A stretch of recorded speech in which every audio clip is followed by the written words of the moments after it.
Começando mais um Alô Humanos pela Super Rádio Boa Nova. E aí, humanos, tudo azul com vocês? Tudo lindo? Aquele azul piscina, maravilha. Olha, programaço de hoje promete e vai entregar muita dica preciosa para você que perdeu o emprego, ou para você que está de saco cheio já daquele emprego, está querendo trocar e tudo mais. Como fazer? Será que é o momento? Será que não é o momento e tudo mais? Essas e muitas outras situações e questões nós vamos hoje entender com uma especialista que, graças a Deus, é minha amiga Cristiane Bifone, que tem uma larga experiência dentro desse segmento de recursos humanos e vai falar bastante pra gente sobre todas essas histórias. Só que tem um detalhe. Aqui eu já vi várias entrevistas com pessoas especializadas em recursos humanos, e é aquela coisa chata, que não vai ser o papo aqui, porque essa mulher é extremamente humana, em primeiro lugar. Em segundo lugar é o seguinte, no segundo bloco desse programa vai rolar uma entrevista. Então, eu, Anderson Mendes, vou pedir emprego na empresa aqui da Cris. Ela vai fazer aqui as perguntas e tudo mais, a gente vai fazer um jogo e aí ela vai analisar tecnicamente onde eu acertei, onde eu errei, onde eu fui a mais ou a menos e tudo mais, dando cada vez mais dicas pra vocês. Fechou, humanos e humanos? Cris Bifone, bem-vinda! Ainda bem que você está aqui com a gente, obrigado. Eu agradeço, muito obrigada pelo convite. Não é de hoje que eu estou para vir e me sinto lisonjeada por trazer um pouco do conhecimento que eu tenho e poder compartilhar isso com vocês todos. Isso é um prazer, muito obrigada mesmo. Valeu, Cris. Ano 2017, um ano extremamente complexo, de 2014 para cá, as coisas começaram a degringolar na parte econômica e tudo mais, e um dos grandes problemas que a gente enfrenta aqui é essa questão do desemprego. E aí, indo para o ponto central aqui do nosso papo. Cris, perdi o emprego. Qual é o primeiro passo, né? A gente estava até conversando nos bastidores, você falou daquela história do luto, achei maravilhoso isso, porque as pessoas muitas vezes não têm esse entendimento, eu mesmo não conhecia. Como é que é esse papo do luto? É porque, na verdade, quando você perde o emprego, você não perde simplesmente o emprego, você perde tudo que está agregado a ele, né? Então, você perde as relações que estão envolvidas com esse emprego, você perde seu salário, você perde toda a parte de benefícios, mas você perde muito mais, que são as pessoas que estão à sua volta, que estão no seu dia a dia, que estão sempre com você. Então a falta da convivência com as pessoas que você gosta, com o trabalho que você se dedica, olha, deixar o seu trabalho para outro fazer é uma das coisas mais dolorosas que eu já vivi. Né? Já passei por situações N diferentes de sair de uma área até e de ir para outra, entregar, as pessoas que me conhecem sabem que eu sou bastante teimosa, possessiva, e aí entregar um trabalho que eu faço, você já me viu algumas vezes passar por isso, já ouvi muitos seus conselhos também, entregar o trabalho para outra pessoa é difícil. Mas nesse momento que você perde tudo, você perde emprego, você perde tudo isso. E aí a dor é muito maior, né? Então, como é que a gente faz aí para poder lidar com isso? Há poucos dias, eu ouvi uma pessoa especialista em outplacement falar sobre a dificuldade das pessoas. Outplacement, só para a gente deixar todo mundo na mesma página, é o trabalho de receber a pessoa que se desliga e prepará-lo para voltar para o mercado. Uma recolocação. Né? Uma recolocação. Perfeito. É isso que o outplacement faz. Tá bom. Mas ele primeiro recebe você que foi desligado. E esse trabalho é fundamental, porque é um momento tão difícil que precisa ser trabalhado. Então, claro. A frase que ele me disse, que eu nunca mais esqueci, não vou esquecer, é assim: viva o luto e depois parta para a luta. Porque esse momento que você perde, você perde um monte de coisa... Dói? Nossa, dói muito. Claro. E você precisa viver esse luto.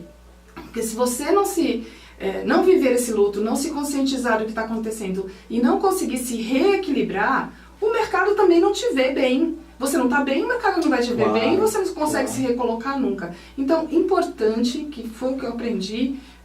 viva o luto, aprenda a viver isso. Infelizmente, se eventualmente as pessoas precisam de ajuda, não é incomum você precisar de ajuda.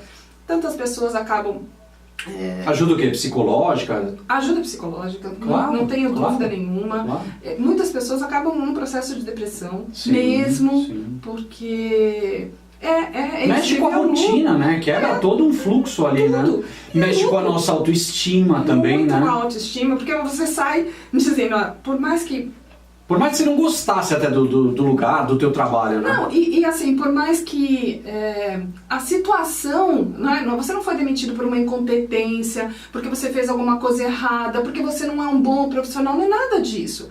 A dificuldade é, não tenho como manter você nesta posição, com esse salário, eu preciso te desligar. Essa é a situação. Então a pessoa não foi desligada porque ela não é boa profissional. Sim. Ela foi desligada porque a Uma situação não necessidade permite ali, mais. claro. Só que a mensagem que chega, que a pessoa precisa se conscientizar, é de que ela é uma boa profissional, né? Um bom profissional, capaz. Só que na hora que você é desligado, tudo isso vem à prova, é questionado por você. Não para quem está te desligando, não é nada disso.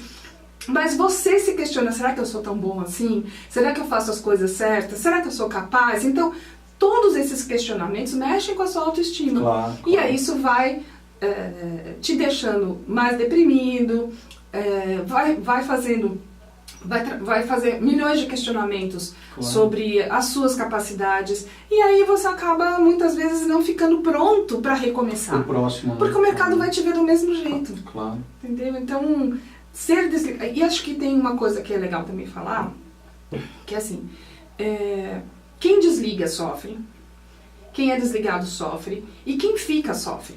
Né? Então, acho que é uma tríade aí, né, de sofrimento, que eu acho que hoje em dia tem se vivido muito. Então, quem é desligado sofre porque é isso que a gente colocou. Claro. Vivencia todas essas perdas. Por mais que você possa se preparar, a hora que você vivencia é pesado. Sim. Quem demite sofre muito também. Porque provavelmente não queria demitir, porque não é o momento, né? Não é que a pessoa não é capaz. Né? Ele não queria demitir, mas tem que demitir porque o momento pede que seja demitido. Né? Que você faça desligamentos. Claro. Então, quem demite tem que se preparar para demitir e é muito doloroso também. Então, Claro.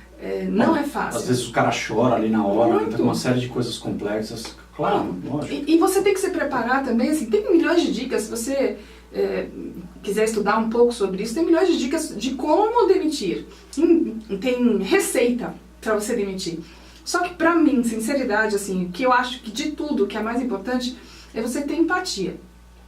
Então entender que aquela pessoa que está na sua frente está sofrendo, Claro. né? Então na hora que você se coloca no lugar do outro, faz toda a diferença, Claro. né? Porque você vai respeitar, porque você vai entender aquele choro, porque você vai entender uma reação eventualmente até agressiva.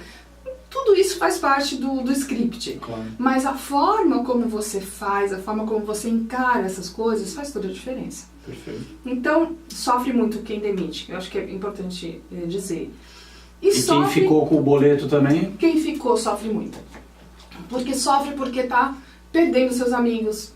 Sofre porque tá perdendo um chefe, né, que às vezes é uma referência. Eu já passei por isso, sofri muito, chorava. Ele era a pessoa que estava sendo demitida e eu chorava porque ele era uma referência importante para mim. Então, sofri muito. Sofre porque também tem um acúmulo de trabalho que vai ficar. Não? Então, eventualmente a pessoa acaba assumindo outras posições, outras responsabilidades, que por um lado é positivo, mas por outro é um acúmulo. Então eu trabalho mais, eu tenho que me dedicar mais, eu tenho mais responsabilidade. Ah, é bacana ter mais responsabilidade? É legal. Só que você precisa encaixar tudo isso no seu dia a dia, na sua realidade.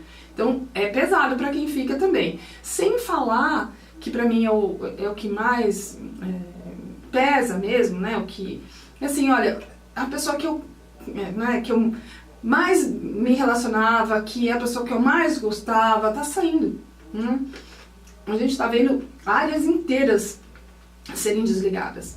E isso é tão difícil, assim, claro. De você ver um trabalho que foi construído por aquela pessoa, que tanto se dedicou, tanto amou, e infelizmente está tendo que entregar para o outro, está saindo. Então, quem fica, isso esses processos todos de grandes desligamentos trazem também uma insegurança enorme para quem fica. Porque você não sabe o dia de amanhã, né?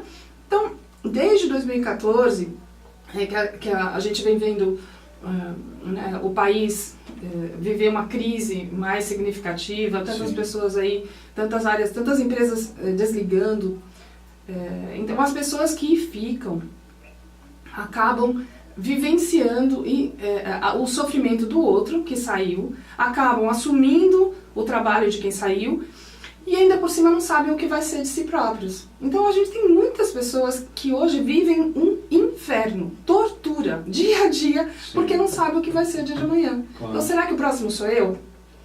Então ter dentro da empresa recursos humanos que olhe pelo clima, pelo clima organizacional, por como as pessoas estão, o que é necessário naquele momento, que às vezes não é salário, não é dinheiro, não é nada, às vezes são questões, são ações. Franca ali, né? Pô, é atenção, claro. É falar, olha, eu vou ser muito sincera aqui, pra mim comunicação é tudo. Sim.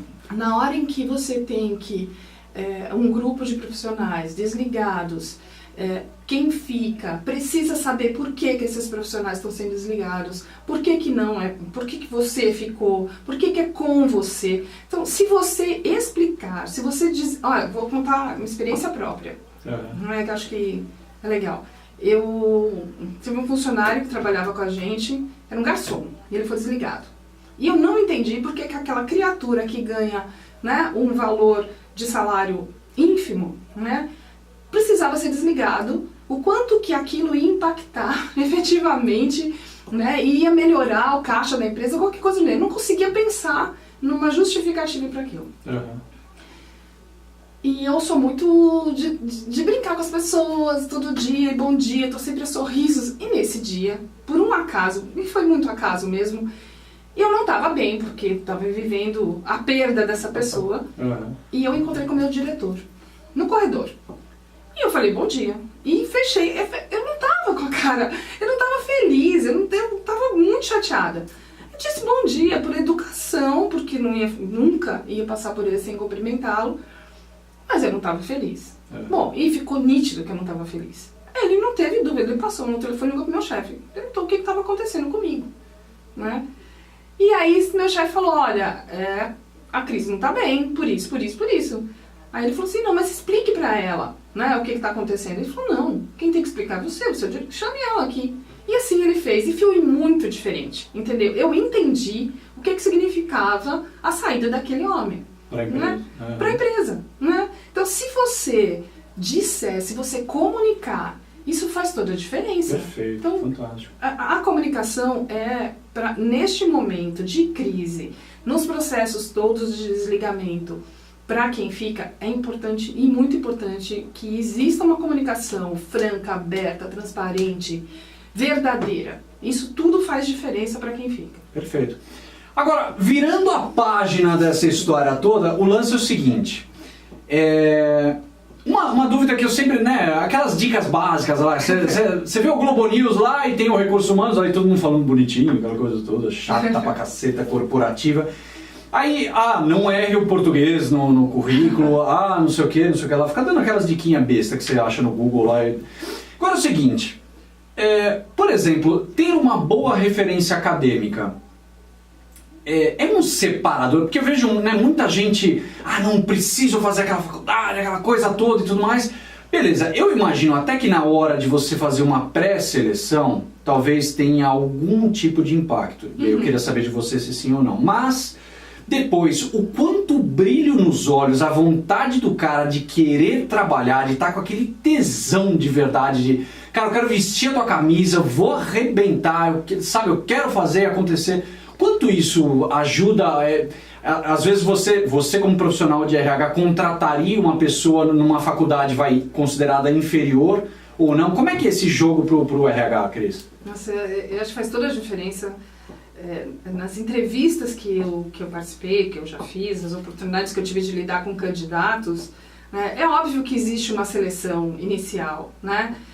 Mas sinceridade, assim, o que faz a diferença é o cara ali na hora com você, né? Então, se você tiver um entrevistador também que não contribua muito, que não abra muito, que fique muito no by the book, é mais difícil de você se expor, se demonstrar. Sim. Mas na hora em que você tá lá, a chance que você tiver, né, se você tiver numa entrevista, a chance que você tiver de demonstrar que você tem garra, que você tem energia, que, sabe, seu corpo tá falando ali de que você quer aquele emprego, que você vai dar seu sangue, isso faz muita diferença. Eu não tenho dúvida nenhuma que isso me motiva muito mais a contratar do que eu ficar olhando exatamente o que está lá dentro daquele currículo. O currículo por si é importante, é um instrumento, mas a entrevista e todas as outras ferramentas que existem de seleção, enfim, todas as dinâmicas e como é que chamam? Testes, enfim, tudo isso existe, tudo faz sentido. São filtros. São filtros, mas na hora em que você tem a chance de se mostrar, porque na hora que você escreve seu currículo, é papel e você está dizendo algumas coisas ali, muito quase que respondendo ao padrão, né? Tá bom. Na hora que você faz um teste, mais uma vez, é você que está lá, mas você está se relacionando com o papel, com o computador, seja com o que for. Então, na hora que você tem a chance de falar com o seu entrevistador, e você se demonstra a sua postura, o seu brilho no olho, isso faz toda a diferença. Não tenho dúvida nenhuma. Independente da faculdade que o cara tenha feito ali, independente, eventualmente inferior, vai. Sim, é óbvio que formação é importante, mas o fato de você estudar, né, mesmo que não seja uma faculdade de primeira linha, você está estudando, isso é importante, né? Isso já é um primeiro passo. Mas a diferença entre dois profissionais, dois candidatos, é muito o jeito de se postar, é muito a energia que você transmite, é muito seu sangue no olho, sabe? Seu brilho. Eu acho que isso muda, e isso faz a diferença, isso te distingue dos outros. Então, o entrevistador também precisa tirar um pouco disso, né? Precisa saber extrair isso do candidato. Saber extrair, então o cara precisa ser ele mesmo, mas ele precisa mostrar que veio. Isso faz toda a diferença pra mim. Então, aí vem em seguida a questão da autenticidade. Porque você vê, né, muitas vezes eu vejo a preocupação, principalmente do pessoal que está entrando no mercado de trabalho e tudo mais, eu não vou fazer, né, o quadradinho ali, tudo bonitinho, tudo blocadinho, mesmo porque você está no universo corporativo, aí todo mundo fala baixo, fala pouquinho, fala não sei o quê, não vou pecar pelo excesso, eu não vou me exceder, eu não vou... Você fica sempre tentando fazer o padrão, né?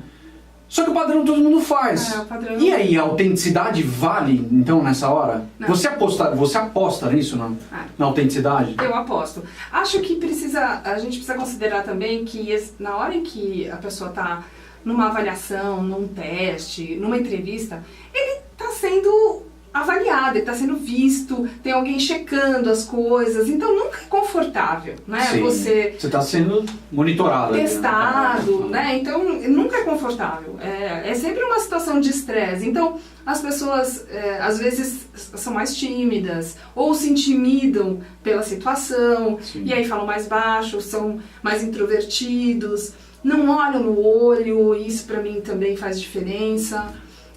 Então é importante lembrar que o contexto é complicado, né? Você está sendo testado ali e ninguém gosta. Mas se você conseguir abstrair isso e conseguir mostrar, né, a que veio, e que você tem energia, que você tem garra, que você... Pode ser até que você não tenha as competências lá necessárias, mas isso vai fazer a diferença na hora da seleção. Sabe? Portanto, humanas e humanos, o lance é o seguinte, bicho, chegou na hora do vamos ver ali, tá com o RH, é o teu momento, precisa bater o pênalti. Meu, põe a camisa 10, mata no peito e essa parada é minha, cara. É isso aí. Porque dá muita insegurança, né? E você sai lá, você vê as pessoas eventualmente mais bem vestidas que você, ou, né, chega ali naquela pré-seleção que você vê as pessoas ali. Nossa, tem um cara que você olha pro cara, a cutis dele já, né, já brilha.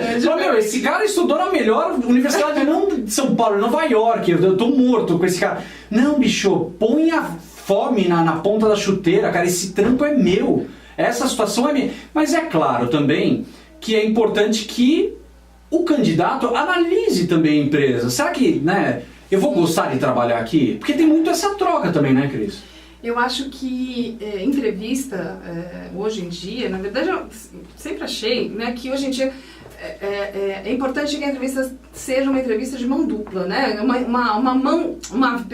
via de mão dupla. Perfeito. Né? Então, que na hora eu estou lá entrevistando alguém, então eu estou apresentando para esse candidato a empresa a qual ele está interessado em participar, em que ele está interessado em trabalhar. Né? Então eu preciso apresentar essa empresa, vender de certa forma essa empresa para esse candidato, porque ele tem que escolher. Se eu estou avaliando esse candidato para saber se ele se encaixa, se ele tem as competências, se ele vai se encaixar na cultura da empresa, enfim, eu aqui faço a minha avaliação, mas você que está do outro lado precisa entender se essa empresa faz sentido para você. Se ela tem os valores que fazem sentido para você. Sim. Se essa cultura que a gente apresenta, né, que aos poucos você também vai conhecendo, se essa cultura se adapta à sua pessoa. Porque senão não faz sentido. Né? E morar longe pra cacete, você ficar 3 horas... Não, mas é verdade, é uma das coisas que na hora que você tá pra buscar um emprego... Puta, você mata o Indiana Jones, o Crocodilo Dundee e mais alguém, né? Você é um herói, um aventureiro máximo. Mas depois no dia a dia, pegar 3 horas de trânsito, 4 horas e tudo mais, se torna um inferno na vida da pessoa. Isso, né? O emprego precisa fazer sentido, né? Ele precisa gostar de vir trabalhar. Porque realmente, senão essas coisas passam a ser muito pesadas e ele vai desistir. Não tem quem aguente, né? Então agora, uma coisa que eu acho que é legal a gente conversar aqui também, que acho que todo mundo que está passando por um processo seletivo tem que pensar, é que quando você entra numa seleção, se o resultado, mesmo que o resultado não seja positivo, você tem que sair melhor do que você entrou. Então, este processo seletivo tem que te trazer um benefício. Seja ele o emprego, que é tudo que você gostaria, mas se não, você tem que passar por ele e levar uma lição de casa. Então, eu tenho lido algumas coisas sobre isso e tenho ouvido uma linha de pessoas que começam a achar, né, e não começam a achar, mas, enfim, acham importante que a pessoa receba um feedback mais do que o que normalmente se entrega para um candidato que não passa, que olha, infelizmente, não foi dessa vez, não conseguimos encaixar no perfil, uma respostinha meio que padrão que selecionador acaba entregando e tal. O que a gente acredita hoje é que essa seleção precisa ser mais que isso, entendeu? Esse feedback da seleção precisa trazer um benefício para o cara que não foi aceito. Quer dizer, ele precisa saber por quê.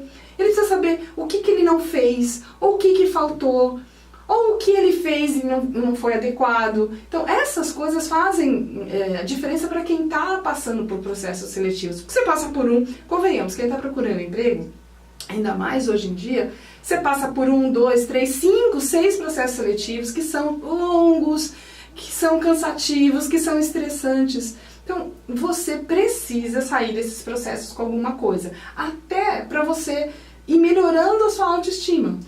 Então, e ir melhorando a cada processo até você efetivamente chegar no seu emprego e no emprego dos sonhos, que é o que você quer. Então, hoje, acho que cabe ao entrevistado, ao candidato, questionar eventualmente, olha, o que eu não fiz, o que não deu certo. É óbvio que isso também vai depender um pouco do RH que está ali, né? Porque pode ser que a pessoa fale, não deu e acabou, né? E não te dê muita... Mas acho que você pode perguntar, sabe? Então, olha, ok, não foi legal, eu só queria que você me ajudasse, então... Pede ajuda, né? Não tem problema nenhum. Por que não deu certo? Por que não deu certo? Né? Então, o que eu não fiz? O que não tá legal? Né? Então, o que eu posso melhorar? E eu acho que o RH, se for um RH legal, RH é legal. RH é bem, RH é bem. Vai ajudar. Recursos humanos para grandes humanos. É uma delícia, que programaço, quanta dica bacana. Olha, vocês vão sair daqui deste programa empregados! Manas e manos, então fiquem ligados que daqui a pouquinho a gente volta pro segundo bloco, onde a Cris vai me entrevistar, hein? Vou descolar um emprego na empresa Cris Corporate, tá bom? Até já, humanos!